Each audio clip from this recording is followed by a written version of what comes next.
80% of the MSPs watching this may not even exist 3 years from now. MSPs needed to sell with the fear, uncertainty, and doubt the first time because of the inputs being placed upon them and the juvenile approach to the problem. I think forward-looking, and I'll shut up because otherwise I'll just go forever, man. You triggered me on this one. There's a bunch of one-armed son-of-a-guns that taught us about safety, but I feel like the more shared experiences we talk about in the space, it's just not resonating with business owners who are saying like, oh, that won't happen to me. This is the kind of stuff that clients look for when they're thinking trusted advisor. And clients are looking for, what should I do? We've somehow lost that, right? Like, we call ourselves advisors, we call ourselves consultants, and we're not really doing much consulting. And I think a lot of that'll be automated. Yeah. Go for it, Topper. You don't have to be in this business. If your restaurant keeps giving people the runs, you're either going to become Taco Bell or you're going to get out of the business. We're stuck in the academic and applied phase. How about I challenge that just a smidge there, Roddy? At the beginning of this year, Matt Lee said something that made the entire industry uncomfortable, or at least hopefully.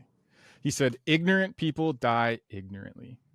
And what he was talking about was MSPs. And today we're going to explore why 80% of the MSPs watching this may not even exist 3 years from now. And the three guys that I've got with me, they know who exactly is going to survive and who's going to die. But the question, are you ready to hear which one you are? So diving straight in, I want to start with the brutal honesty from each of you. In one sentence, what percentage of MSPs are currently lying to their clients about their security capabilities? Excuse me. Matt Lee, we'll start with you. At the risk of being like risque in this conversation, it's a really high percentage, right? I think it's because there are those things when you say overt lies, like overtly lying might be a smaller percentage. But when you think about like when they have actually dealt with an incident, what they really needed to be able to deal with, what they did, what they had in place, and what actually was there, you're getting into a much higher percentage, and at least in my experience, right? I'm just taking this from an empirical 17 or so cases I've dealt with from ERT. And every one of them did not have the things they said they had in place in the same exact way they thought they did, right? In so many different cases. So on accident, almost everyone. On purpose, I don't know.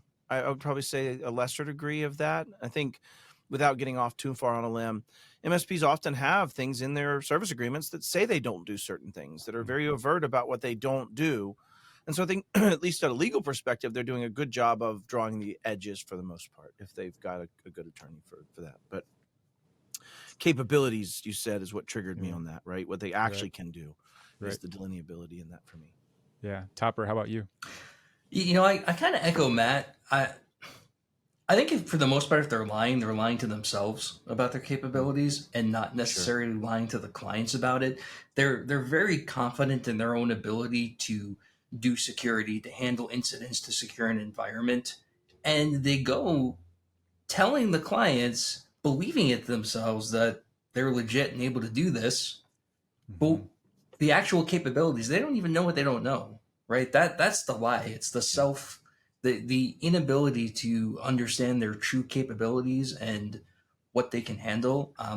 I think they're going to their clients genuinely thinking they can handle all this and just not being able to. So kind of like Matt, the overt lie I think is pretty rare, but the unintentional misrepresentation of capability is pretty high. Roddy? Yeah, so I'll give you a percentage. I'm just gonna throw off. This is just made up percentage, but I think it's hovering between 65 and 70%, or misrepresenting in some way, shape, or form. Because the amount of people I see who just copy their vendor's marketing and just say like, oh, well, we're gonna do this, or we can do this because we got a one sheet that says that we have these capabilities, and like don't really, I think, thoroughly test the capabilities. They don't run through actual enactments, or they don't actually do any due care or due diligence, whichever term you want to use around how the tools actually work. I can speak from experience. That was me, right, for a while, because I thought, if I followed a framework and I followed some kind of regulatory compliance, that was good. And we know that just scratches the surface in what security is, right? So you expand the definition of what security is, all right? Between, when we talk about security, we talk about security with our clients. Most of the time, we're talking about is confidentiality, but then you also have availability and integrity that you have to think about as well. And I think that's missing most part from what MSPs out there are talking to their clients about. Like they're all on the protect side, they're all on the left of boom side when they talk to their clients. Well, they really talk about recovery and all the other fun stuff that goes around the other part of the cybersecurity. I think you know, plans that they should have in place, and I think they're misrepresenting a whole lot. Especially when we start to hear them talking absolutes like guaranteed protection or like the Yeah. it's always Sounds the like a fun totally terms, different right? Like industry. I picked like those are like almost to the point where those are trigger words now when I Yeah. see either vendors or MSPs say that like Right. no risk environment or whatever. Like Yeah. those are like that's the low hanging fruit ones. But I think a lot of people are Sure. misrepresenting their capabilities just because they rely on a lot of marketing fluff to build their programs. Yeah, Yep. so I'm kind of hearing maybe two main themes. One is, and this was true in my experience on the MSP side as well, is just because I had the capability to do something, definitely didn't equate to having the capacity to Yeah. handle it, and then that's where things like slip through the cracks or get dropped. Um, and Or you have then that capability in a very narrow set of circumstances. Yeah, correct. yeah, That's the other thing you have to think about right, as well. Like, can you we talk about I don't know, like an Azure recovery or incident in Azure, right? So you have an MDR, pro or EDR. Like, what are you doing to make sure you have all that data in a place that's secure, or that in the event there's an incident, you can go around and do forensics. So maybe you can do forensic, but maybe Yeah. forensics is only capable whenever you're doing it on an on-prem solution, Well, right? Yeah, let's right. take Knowing that how to handle another. a BEC is not knowing how to do all incidents. Exactly. Yeah. That's right. Well, and you take that further in other ways where they've misrepresented in some ways, only if through omission of shared responsibility or discussion. Like, imagine you have a healthcare company that had a material breach 3 years ago. They dealt with it through OPM. They went through the stuff they had to go through, right? Or whoever you're going to deal with, HHS, right? So you're dealing with that. And now you look back because they've been sued by a civil cyber fraud initiative case saying that they didn't have a adequate security in place. And they're asking to say, can you show me that you had EDR installed on all the assets during that time? If that wasn't collected during the incident and defer and the things you need, how many MSPs could actually go back and say, no, Mr. and Mrs. Klein, if you look in your shared responsibility matrix, you get a report every month that shows the EDR and what it's installed on. You need to store that so that you can reference it, or comma space. I store that for 7 years and I can show you back in history these assets and what they were and what percentage of them had EDR and what the EDR settings were at that time. If you can't do that, you may have created some challenge in omission that you just weren't aware of because they had a 7-year look back, let's say. Right. And there were things you weren't doing. And I'm being a little hyperbolous in this example, but really to prove a point of many times we've sold stuff that's part of a security and a compliance compendium somewhere. And we don't know that we've even done the responsibility to make sure it's usable for that. Right. And to that point. And so those are the other pieces that I thought of initially as you went into the kind of the question you asked. yeah. And maybe a follow-up question, and we'll stay with you for a second, Matt. Because it seems like the way that security really entered through the vein of MSP specifically, at least, was by being Threat preached actor? to or handed to as like this language around. Yeah, that just showed up one day, so we had to deal with it, right? Yeah. There's Vikings. They have boats. They can show up and steal my stuff out of the church. This is a problem. Absolutely. How do we deal with this? Somebody take care of it now. And then you show up and you start doing what? You preach to the entire village out of fear, uncertainty, and doubt, which is exactly how every vendor told every MSP to go out there and get more money from their clients. And so through that lens, where we almost kind of created our own issue, right, by trusting whatever the great marketing slick from the new vendor that told me to go sell with fear, and then we deploy it. But to your point, we didn't necessarily go all the way through like the not due diligence, but like the deployment, the enablement, all the other shit that goes along with it to do it right. Is it that MSPs, when they're going through that lens of the fear, uncertainty, and doubt, are they truly just fundamentally selling the wrong thing in general? I don't think I put this on the MSP. I've done a couple of talks, and I'll come back to why. I've done a couple of talks about this with Jason Slagle in various formats around this is a bit of an economics and capitalism problem, right? And I've done several other talks I've done myself around this problem over multiple technologies in the history of humankind. is that we tend to always have the use of some technology for 80 to 100 years, and then we deal with the security and implications of that technology. Like there's a lot of one-armed son of a guns running around from the Industrial Revolution, right? Like unfortunately, and then they got better with the machines. They had lockout, tagout procedures. They had better machinery that didn't expose gears to everybody's arm and things of that nature, right? But the point is like we've always done this in history, in my opinion. And so a lot of the changes are happening. When I joked about this being threat actor delivered, it's being threat actor delivered. There was even a threat actor that called themselves post-paid pen testers.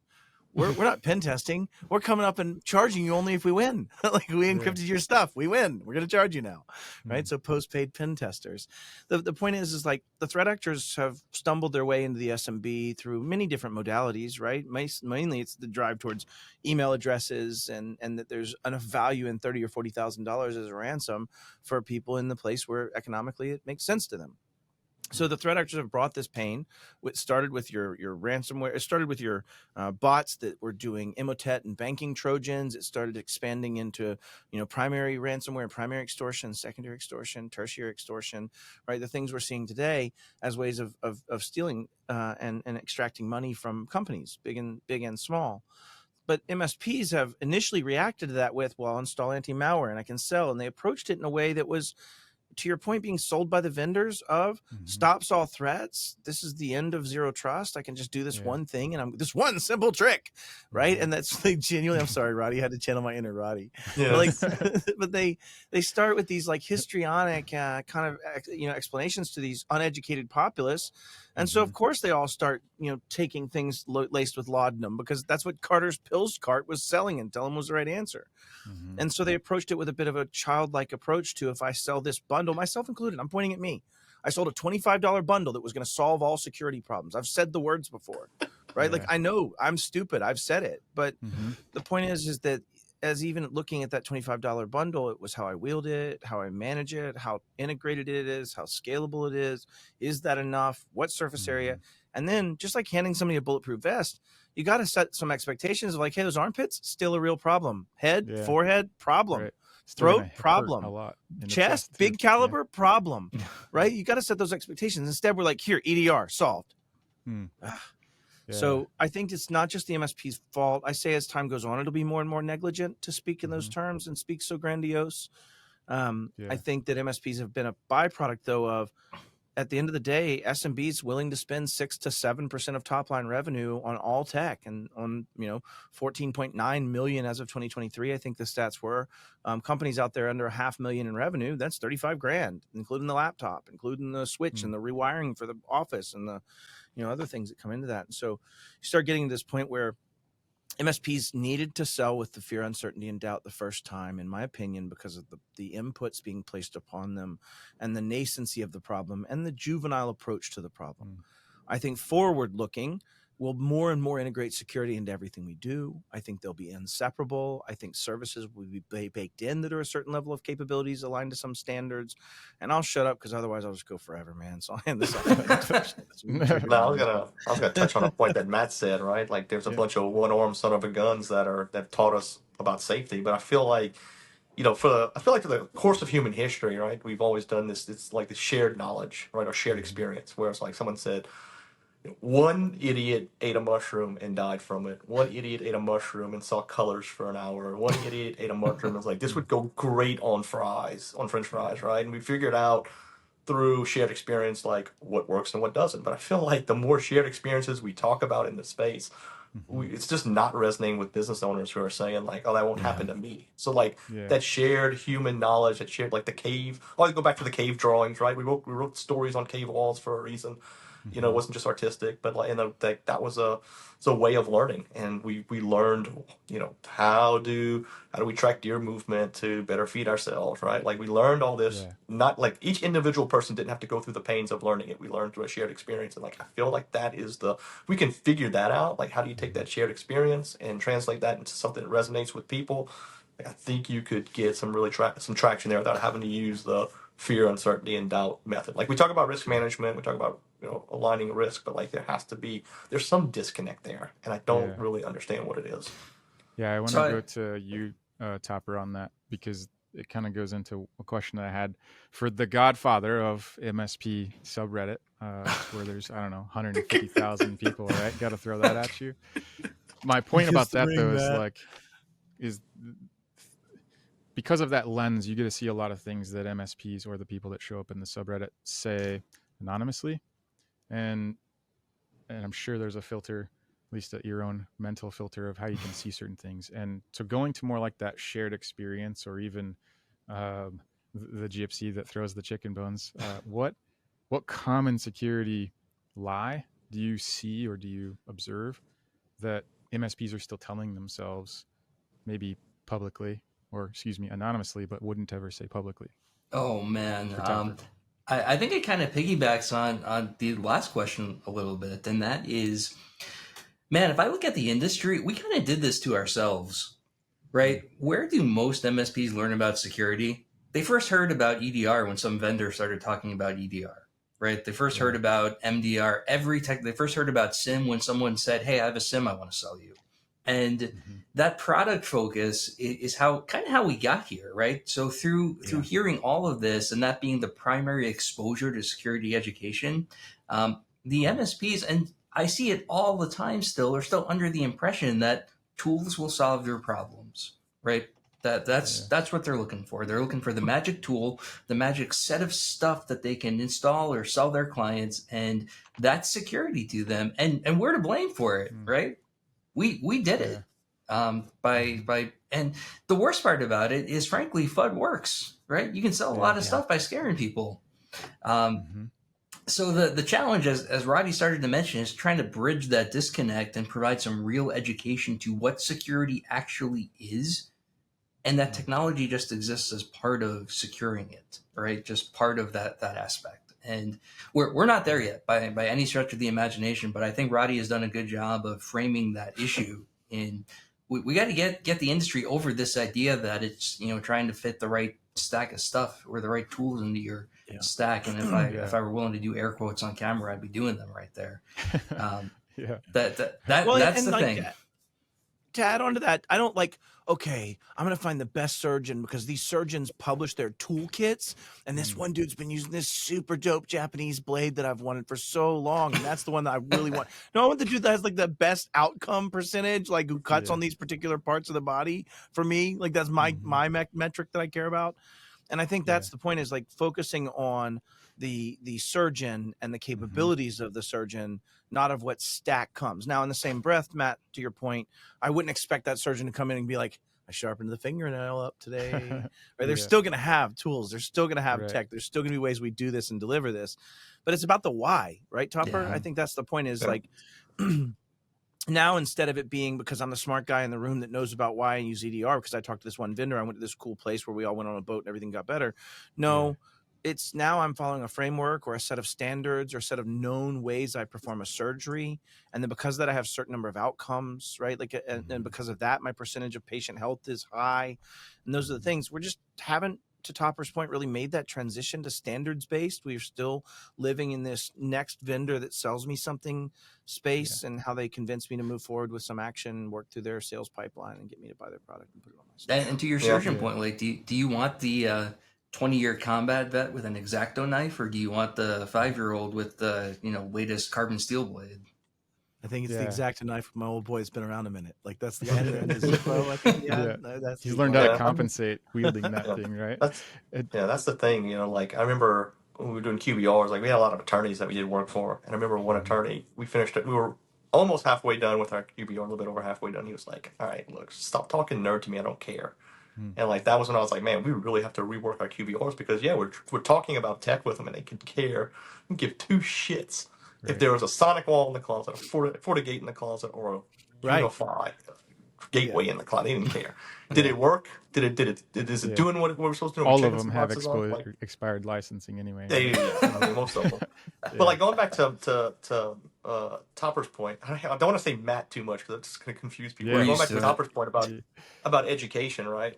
There was a speaker that came to school board and he did his presentation. His name is Mark Perma.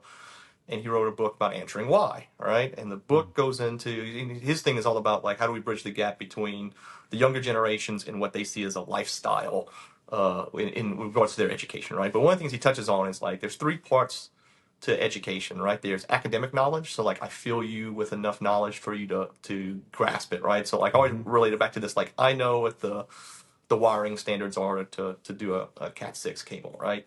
But it really doesn't do me any favor until I apply it and I actually make the cable, right? Now I have a working product. And the last piece is like now I have to tell other people or explain that to my client why we have a standard, right? Like, so he breaks it down. So like he breaks this down into academic knowledge, applied knowledge, and then he calls it business skills, what we traditionally call soft skills. But the business skills are where you translate the why to people, and like that is a lost art.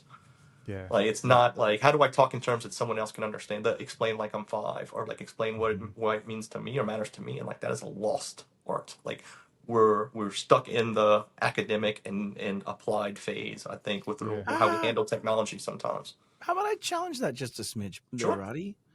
Only in the sense that I think nor does my doctor explain the nuance of peptide uptake or methicillin-resistant Staphylococcus aurora and how this particular blank blank does this with this blank blank. I think at some point you're not wrong about the outcome of we don't translate that to them. I think the problem is we try to educate them through that challenge rather than translate to them in a lot of ways. And so I'm not necessarily challenging your point. I just wanted to sound salacious. Yeah. I'm really saying I it's- think we just don't do a good job. And people like you and Topper and Newton over there, like y'all make analogies well, and you help people feel something out of something they cannot understand. And the ability to, right? Because it's even when you talk about the wire, at the end of the day, the client doesn't give a shit that there's a standard. They don't care that you wire it to IPv6. They do, or not IPv6, but to Cat 6 standards. Yeah. You know what I meant, though. You know what I mean? Like it's weird. Yeah. But the Cat You 6 mixed up the standard, blue yellow and the orange yellow. Yeah. well, and you put the plastic separator at the end, and you put the tips that keep the wires separate before you put the tip on. No, they don't care about any of that. What do they care about, Roddy? You said this well. They want it to work. Well, even work has varying degrees of truths, doesn't it? Right? Like, well, if I'm pushing 10 gig over that pipe, that Cat 6 is great.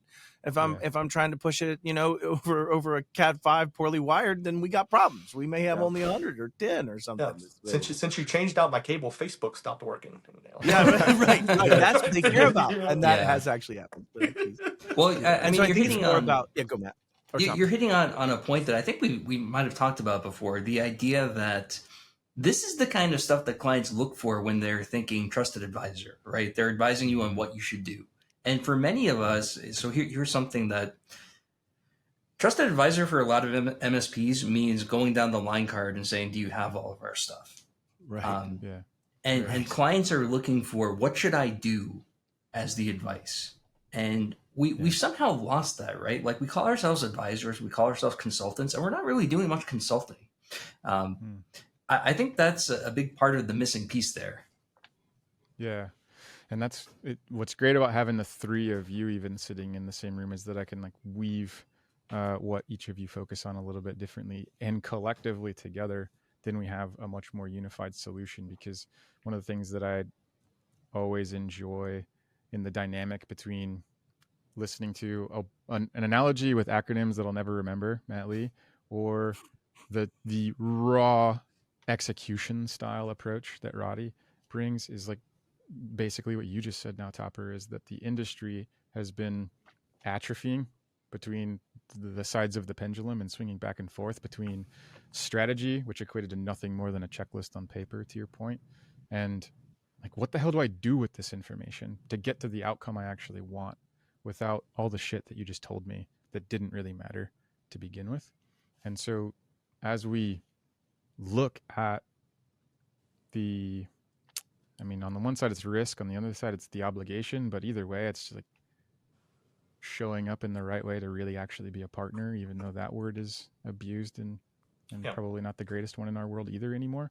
But I guess the point is, as we move towards being helpful and being useful again, like if we could just bring those words back, then I think it speaks more to what you were describing, Topper, where it's like, it's not checking the boxes. It's not just filling in the matrix. It's not painting by numbers. It's saying, okay, Mr. or Mrs. Business Owner, like, what are you aiming to achieve?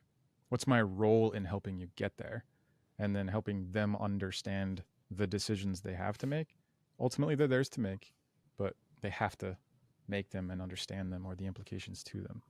If I I think it gets deeper than that go for it. too. Yeah. Roddy, you can go first. I'm always going No, first. I'm gonna let you take this one, Matt, because I was gonna squirrel for a second. I'm always down for a good Roddy squirrel, or Nutria or something. So Is it the a route I was Nutria? gonna go down was like, all right, so I think let's look at the educational content going on in conferences, and like this is where Matt's gonna smile, because like we've seen the change in how we deliver content from the vendor perspective, right? Because we're all three of us, like we're also on the vendor side of things, and like you look at going to that conference, and it's still to this day you go to some conferences and the vendors are like, make more money with my documentation tool. And it's like, explain that to me in my business model, how that's going to work. So like, that's been the traditional thing. So if that's all you've been exposed to, and that's the only educational content that you know of related to the MSP space, and you take the vendors as an authority in education, then like that's going to go downstream too. So that's how you're going to turn around and talk to your clients. So like what we've been seeing, and what Matt, I think like both Matt Lee and Matt Topper have done a good job of, is saying like, hey, like let's explain to you the whys, so you can go back and help better translate that downstream, right? Because like we can't be in every single small business explaining to them why, right? But we can do a better job of educating them on why. And it's not just better protect yourself. This has real life outcomes around where you're at as a business, where where you want to see yourself. Like even to the point, like I had a conversation with a guy at one of our road shows, and I was just like, like what's the goal? Why do they have a business then, right? Like why do you have a business? And it's always like, I wanted to be self-sufficient, or like I wanted to I wanted to retire early and have this legacy and everything. I was like, all right, well, like that's how you're gonna, if that's what they want and see inside their business, then like that's how you have to help them get to that goal, right? That's your job as an MSP. You figure out what their ultimately true goal is, and it's not make more money or add more clients. Like that is a middle place to getting to where their real goal is, which is probably gonna be self-sufficiency, or handing something down to their kids so their kids didn't have to be as go through the same hardships they did or whatever, right? Like that's where you're going to be at, and that's where you have to translate what you're doing to that ultimate end goal. And sometimes you have to help them find that end goal, right? Because like when we did legacy planning years ago as part of HTG, right, when they make you do legacy planning, I was like, I'm just going to die at my desk, like that's my legacy. And they're like, well, that's not good. That's not great. That's just like predictive like programming. So it makes you reframe why you do what you do sometimes, and like if you want to be a trusted advisor, like then like advise them on those matters, right? You don't have to be an ultimate expert in like legacy planning and wealth management, like no, but like help them kind of help have that conversation with them so they understand what you're doing and why you're doing it. Well, you're kind of speaking towards the human that is in a company and the human that is like at their house and their grandkids and the rest of their life. And sometimes they don't get separated very well, especially for small business owners. Sometimes they're well separated. But speaking of, Roddy's talking towards like that, towards the human, counseling the human. What are we going to do with this business? How do you want to exit this business? What are those things? The other side of it too is like being deeper in the business. I really believe, especially as we start looking at what agentism is going to do to this world going forward, well, combination of agentism, automation, and APIs, right? That whole kind of menagerie of things that's going to happen to the future of SaaS and software and all kinds of things. Like, but even before that, knowing the business is the way you fight commoditization. I actually don't think, to your point, Jeffrey, that I should ask a company what their goals are. I should know what a company's goals are, to Roddy's points. Like, what are their exit strategies? What do they need to do? Are they in growth mode? Are they trying to do these things? I need those things. But other than that, if you're a brick manufacturer, I need to know about brick manufacturing. And if you're an attorney, I need to know about attorneying. I think that's the official legal term for attorneying. And if you're a doctor, doctoring. I think you can also say jackassery. That's a jackassery, high-priced menagerie, certified, and all kinds of things. My point is like, you're going to need to know that vertical, whether you are a verticalized MSP or whether you are serving verticals in certain pods in an MSP or whatever it might be. You're going to have to be much deeper in how they make money. And that way you now understand, I see common problems with people's workflow when they take on new documents before closing, and the validation side of this. And I found this really dope AI company is doing pretty dope AI capabilities in this. And I can integrate this and bring value and save them a quarter of an FTE. And I can talk to them about it this quarter. We can implement it. That's deeper in the business, but you're certainly not going to go, would you like to replace somebody with AI next Thursday? It's more about bringing that knowledge and bringing the understanding of the business and bringing that. That's where you want to be a trusted advisor. That's my opinion of what a trusted advisor is. Is security woven in that? Yeah. Like I'm going to be irrelevant one day, maybe now, right? At the end of the day, you won't see trying to secure something outside of its technology and control plane.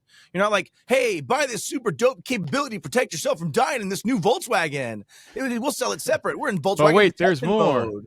Like, no, like it's just built into the freaking car at some point, Yeah. and the certain rules of the road and the certain constraints and certain requirements based on frameworks and standards. And so I think like at some point security isn't this afterthought, but at all points understanding the business and how it flows and what you need to do to build it, protect it, make it more money, all of those things will be the only thing that matters as an MSP and as an advisor. And I think a lot of that will be automated and agented. Yeah. Go for it, Topper. And I don't think we're that far away from that even today, right? So if you start a new company tomorrow and you are Microsoft Cloud and all SaaS apps, there's not a lot left to do after the initial setup day to day, right? You're at the point where the receptionist can add all your new users and everything just kind of happens.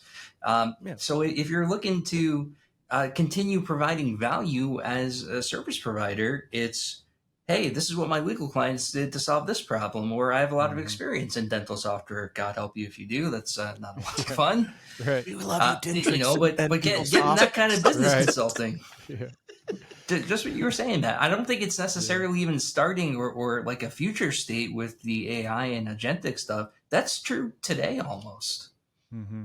Yeah, for those that are willing to accept it, right? I think that's one of the most, maybe even going to the opening part where it's like 80% of you may not be in the room if we fulfill Matt Lee's dream for different reasons. It's more about the hesitation to lean in and figure it out, or like the willingness to not know what you don't know and like be comfortable with that when you're just figuring out some new foreign technology to begin with, rather than sitting back for 18 months and waiting to see like, well, how can I package and price that thing? Well, maybe it's not a thing. Maybe it's back to using our brain to provide value, to understand why we do what we do and how to do something better or differently for the person that you're there to serve.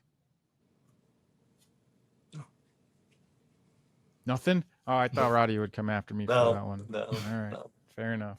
I'll go back to Topper then. So with MSPs who are undercharging for security, why do you think that they're either afraid to charge for what security is actually worth as compared to like what they're shipping it out the door at? Oh man, there's a couple ways I could swing at this. Do it. I would say half to 2/3 of the time, the issues I see with over or not charging enough are MSPs that got started by like your typical E-Myth kind of company, an engineer type person. And you ever see an engineer in a sales meeting? There, you can almost like see the hesitation when they push the quote over, like they're afraid of the money conversation. And man, I think that's a big part of the issue. Like your time, your expertise is valuable, and it's not weird to charge for it, right? Your lawyer's not going to hesitate to do it. Your accountant's not going to hesitate to do it. And you providing expertise,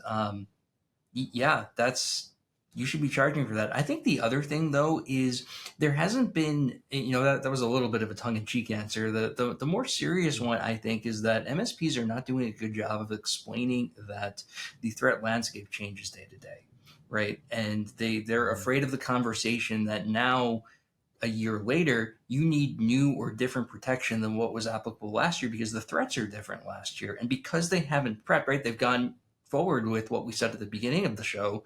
Hey, all your problems are solved now. Now you're faced with coming back. You need to buy more stuff instead of, because they didn't have the conversation of here's how you can protect yourself now. It looks weird when you have to go back and say, well, actually, you're not totally protected by buying this one product we sold you. It really just goes back to that, not having an honest discussion about risk and the threat landscape. Yeah.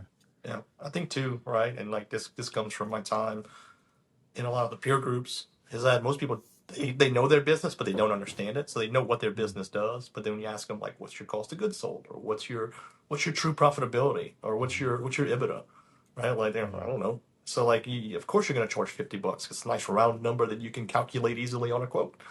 Yeah. You're not going to say it's just $235.63 per person that gives me a 55% profitability on my service. Right. Like a lot of them won't understand that. So that's why you see a lot of undercharging. But to Matt Topper's point as well, like we had an engineer that was a sales guy, and like he would cringe whenever he'd be like, he's like, he'd automatically say things like, they're not going to go for this. And I'm like, why? Yeah. Like, of course you're not going to sell it. You don't believe in it. And like, to the point one time it got pretty heated during one of our US meetings, and I was like, are we selling something they don't need? And he's like, no. And I was like, well, then what's the issue here? Yeah. Like, it's like, because the technical brain in him was like they need this, but I don't think they should pay so much for it because they need it, right? Like it's a weird mantra to break them from. And eventually, like we got to the point where like the sales side kicked over real well, and we didn't have to worry about like the quoting going out and him having to back up on it. But there was a lot of back and forth all the time about pricing, and I was like, here's our price, here's what we have to do, like how are we going to maintain our profitability if we take a hit on this project, right? Like explain that to me. And that was the conversation. It wasn't around like were we giving something of value at a price that we weren't ripping them off on.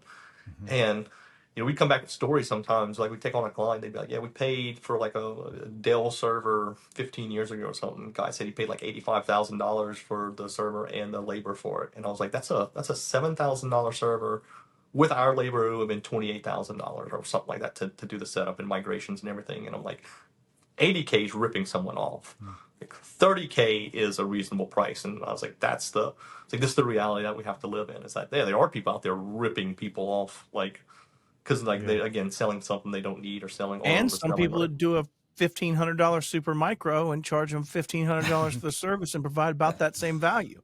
Yeah. So the thing is, like, you have to understand. That's why it goes back to like you have to understand the balance sheet on your business to be able to understand how much you have to spend. And I don't think a lot of people do that.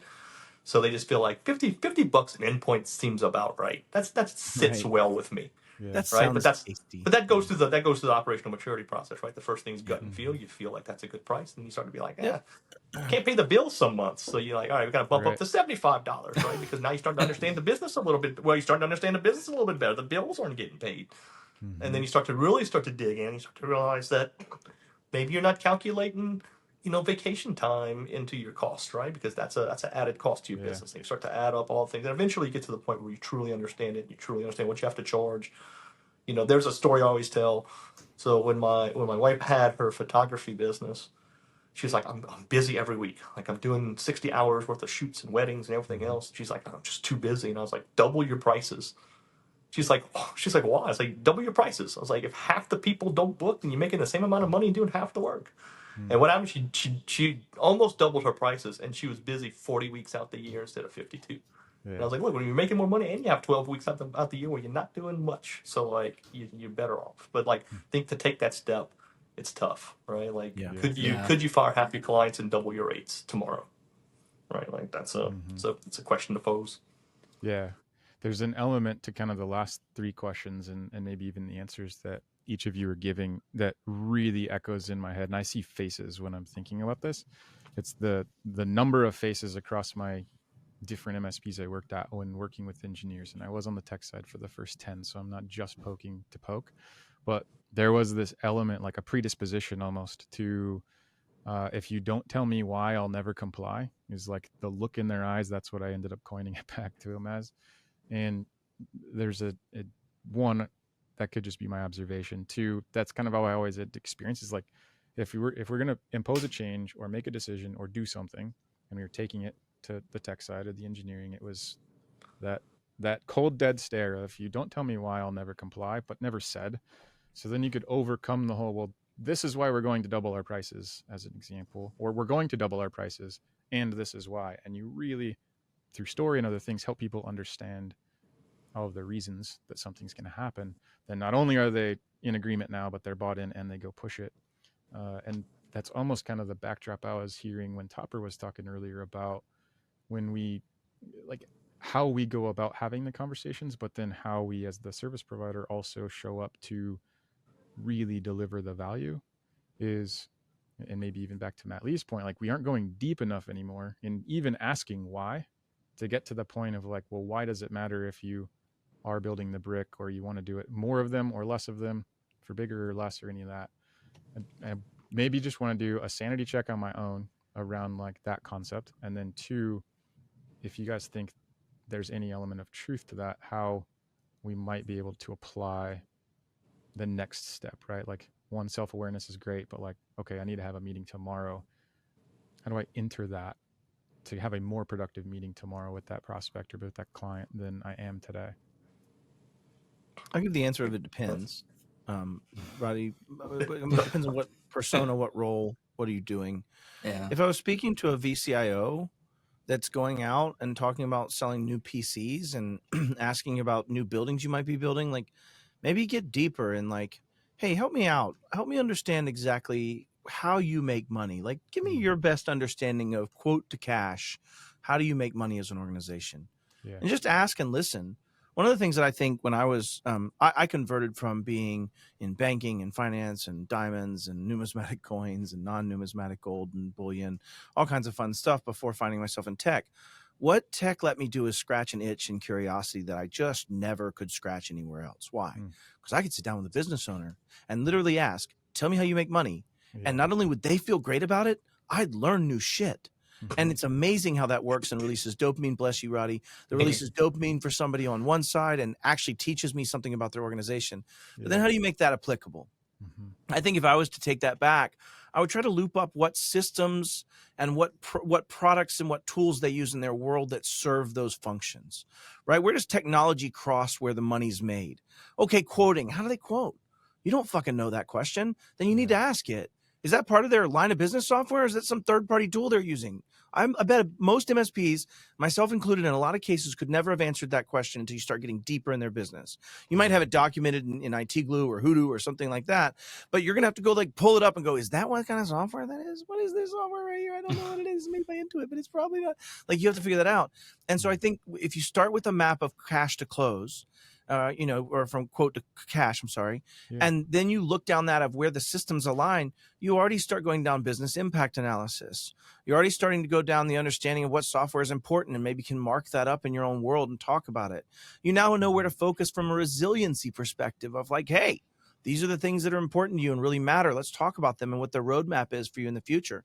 Stop focusing on, hey, it looks like Sally's getting a pretty old machine right there. There's 4 years and about 72% utilization right now. I think maybe instead saying, hey, we've noticed with the newest piece of AllTrack, which we noticed does most of your business, that these systems are going to barely keep up in the next 2 years. We've planned it out and understand that if you do go to your SaaS, we might be able to get a little more time out of these machines because we're going to start using their SaaS product, but it is going to cause you to, now we're having fucking great conversations about your world that means something to your business. Yeah. So maybe that's too much in the weeds of it, but if I was looking at it from a VCO, that'd probably be where I'd want to try to target that conversation. Yeah. Roddy. I was going to say, go ahead, Roddy. Go ahead, Topper.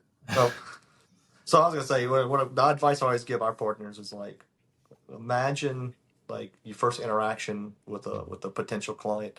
It's like a first date. If you walk into the room or you walk into let's say you're at a restaurant, you walk in a restaurant and all you do is talk about yourself the whole time and like how awesome you are, like good luck. You're like they're not going to call you back. But if you make it about the person across the table from you, what's your interests? What's your hobbies? What do you like to do? What makes you wake up in the morning and still choose life today? Like the basic. Just you heard it here first, ladies and gentlemen. That is the opening questions about the other person and getting to know them. And like I always tell people, like if you don't ask the questions, and like this is where the Louisiana part of me comes out, and I'm like, if you don't ask the questions ahead of time, you're gonna take your date to a crawfish boil and find out she's allergic to seafood. Right, like you gotta understand the person across the table from you. Yeah. If you want, so like how we would take that is we would go in and just ask a bunch of questions about their business, like Matt said, what drives the business, like where do you make money at, etc. And it'd be like, cool, this is a good conversation. Let's come back to you with some solutions, and we take all the pain points that we map from their conversations. We're like, how can we strengthen it or make them less painful to them, right? And then so like my quote wasn't so when we present a quote, we talk about numbers. We're like, hey, here's how this potential solution maps to this problem that we talked about yesterday. And like it's finally something they feel like is for them, not just we're going to protect you against ransomware. Well, I don't give a shit about ransomware. I'm like, why would your product matter? Like, it's not going to happen to me. That's the age-old conversation we always have. That's never going to happen to me. This never happens, right? But I have a scary action figurine of 3 of the worst attackers out there, man. Look. We had a lawyer one time, and they were while we were there, their phone system went down, and we were like, and my first question then was like, when your phones don't ring, how much money do you lose? Yeah. He's like, and it's a plaintiff attorney, like, and he was like, anytime someone could call and it's a $500,000 settlement that we lose out on, and I'm like, what if we made your phones work a little bit better? right? Like, and then that started the whole conversation around some redundancy and some other problems they were having. They were like, it's like, how much downtime do you have per year? And he's like, well, last year we were down like 11 or 12 days, like full days. And I was like, how much money did you lose? And then, it's just, and then you start that kind of like, you make it about them. You're like, all right, here's how we can make this a little bit better for you. And like, it's going to cost you this much. So now they're less focused on the cost and they're more focused on the outcomes that it will provide. Like, they're still going to, cost still comes into play, but like, I always tell people, if you're having a financial based conversation about, and that's all it boils down to, like, that's a hard conversation to win every single time. Yep. Topper. So I want to drill down into something Matt said. I feel like I've reverted to a previous persona in drilling down to something Matt said in a meeting. You mean making it more understandable? It's okay. It's okay, Topper. No, you said the magic phrase, right? So if you're someone who's technical and you see the world through that lens, listen to something Matt said, and that was do a business impact analysis, right? One, that's just a useful thing to do anyway. But two, there's no better way to start getting an understanding of how technology and the client's business processes line up, right? It's a business process, business outcome based exercise anyway. And going through that, a couple things will happen. One, the client will say, wow, you're actually asking me about my business and not just trying to sell me technology for once. And two, you'll actually understand when somebody's line of business application goes down, what can't they do? What doesn't work? And, it's planning, yes, but two, when the client calls you up and says this is down, you can even empathize with them and understand what they can't, right? It's just valuable from so many different aspects.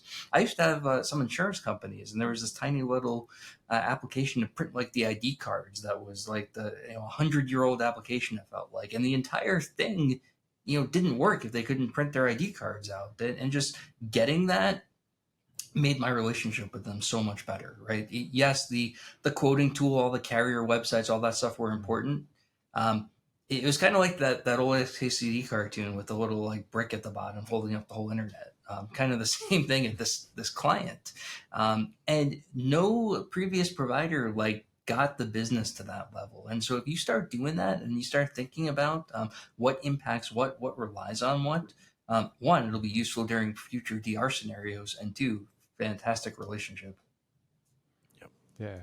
Something that I noticed sort of it was more so as the industry was trending pre-COVID, but then certainly post-COVID when like everyone really got used to just simply being remote, was how much more of that you could find yourself doing when you just got off your ass and went and sat in your client's office, right? The whole face-to-face thing of, well, one, you can do the tour, or you can literally play curious, maybe to Matt Lee's comment earlier, where you're like, you point at the brick on the floor or the switch hanging from the ceiling or any of those things, and you can have a more direct, curious, but also like non-threatening discovery or just human to human conversation about that too. So like with all of the additions of tools and all the additions of remote, so to speak, it seems like if we just sort of peel a lot of that back and get back to the person to person, human to human component, you can put yourself in the right situation to even start those conversations like you were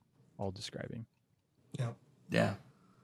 It's about being relatable, right? Like that's the whole thing. I think that's, we talk about like, well, the individual or the salespeople who can't close or can't sell, like the ones who are the most relatable or most personable are usually the ones that went out at the end of the day. And I think it's not about salesmanship. It's not about going in there and like, being over the top or having a banging PowerPoint presentation that really drives the point home. No, it's about just being a actual human being. I think sometimes at the end of the day with people. There's also been to get more philosophical, you've also had a bit of this, the remote capabilities were already being embraced before COVID, to your point, right? Matt Topper and I were on AADJ since 2017 and able to be anywhere we wanted to be almost at any time, basically. And so you already had this ability to have that one guy work at home because he always has migraines. And this other thing, I would postulate that what we actually see is a starvation for human contact to some extent, especially in that physical presence. There's even been, postulation of like, with all this move to AI, what do people really want? Boy, I can really tell the difference between a commercial where they hired a voice actor to say something versus a commercial where they use the AI voice that is always saying, you can get 37 of these pills. That's right. For $35 at this, like that exact, kind of modality of like separation from the human part of it. I think showing the give a crap enough to invest some of your time that you could just as easily do remotely has a lot of value. I know we were just speaking about the actually sitting down in person in someone's office and speaking with them about their business. I think it actually has more and more of a premium now when that does happen. I personally find it to be. Doesn't mean I'm like everybody, but I think when someone physically gets in the time to come spend time with me, I've had 2 people come fly and sit in my studio right here to have conversations. I've gotten more out of those 2 different times than I would have ever gotten out of them in third-party Zoom meetings. And I'm as big of a fan of being remote as anybody, but I do think that there's a time and a place for establishing that chemical neurological bond of humans being in the same room together that just we miss a lot now due to the modalities of being remote. Yeah. And man, like to prove that point, in-person conferences versus virtual conferences, right? Like which one's I mean, like that's a clear cut example of like why in-person still works, right? People still want to meet with each other and still talk and still see you and be like, you're a real live human being that still breathes, like Poke me in my bad eye. Yeah. Like that's one of the things we mandated at our MSP is like if you're the technical alignment manager, right? Like once a month you had to go to your client at least one day or half a day, right? Like and like you have a laundry list attached to your checks or whatever, but like just show them, be like, hey, I'm here. And like walk around like we have them a budget. We were like, go buy donuts for them, like do something, like except the ones that were doing like Biggest Loser challenges, we wouldn't go get them donuts, but like we get them fresh fruit or like something, whatever, right? Like do something for them and show up. And if you can only be there half a day, like go in there, tell our point of contact hi, make sure the gatekeeper at the front sees you and you say hi and like and go do these checks or go do this or like whatever. Maybe we have some stuff we have to have delivered that just needs to be on site and plugged in. Like go do that. Like show up on site at least once a month. That was it. Bringing this back to Jeffrey's point of like and Roddy's and Matt's before it, like once I now know what software and what assets mean stuff and what really are impactful to the business, to Matt's point, it's those license printers at the end or those card printers at the end to those very important points. Maybe if you're a TAM and you're on site, back to your question, Jeffrey, of like, what could you do right now? And you're now aware of what software and what things are most important, and you now are aware of what projects just happened or what alignments you just made happen for that organization, you might check to make sure it's functional and that everything's flowing fine and there's not new problems introduced. And hey, can I make sure everything's still good in the way you normally work? Oh, well, there's just one thing. I've been saving these documents local. We need to talk about that, right? And I think there's that point of being more aware and hypersensitive of what makes that business money from end to end and all the way down to the detail of it. It makes you in various functions in your role be deeper in the business by that awareness and establish better relationships. We'll round this off by going to each of you. I don't know, say like 20 seconds or less. Roddy, we'll start with you since you'll have to bounce. But the thing I want to hit on is that awareness piece, right? Just like we open this whole like ignorant people die ignorantly.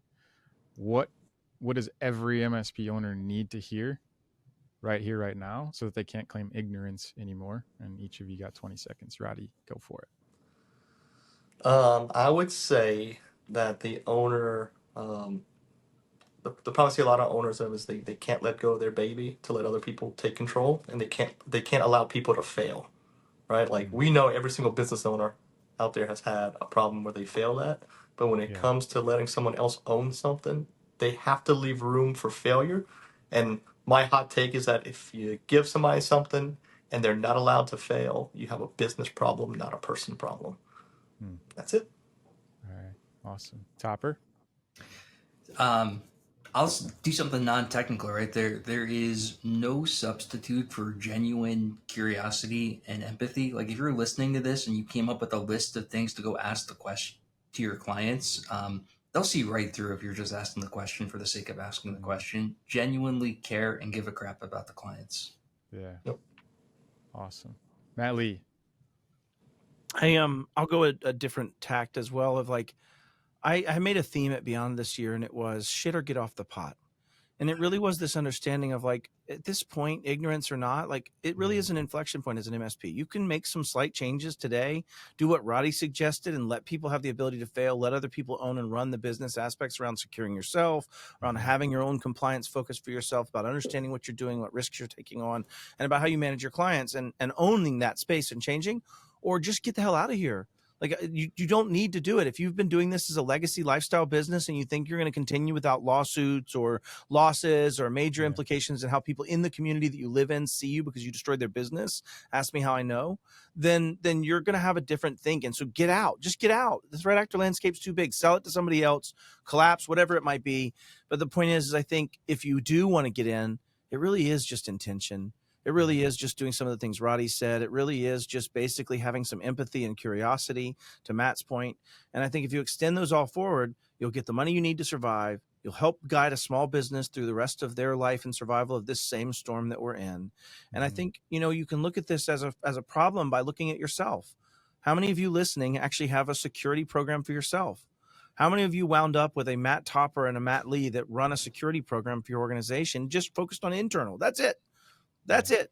How many of you have that? And I'm not saying you have to have it exactly that level, but are you actually looking at your own shoes, Mr. Cobbler? Right? Are you actually doing your own legal work, attorney, and making sure that it's done right? And I think MSPs that I've met in general just aren't. They just aren't. And so that's why I say it's time to get on and get out. I don't care which. I'd prefer it be in. It's a great and inclusive fire, and we got lots of chairs.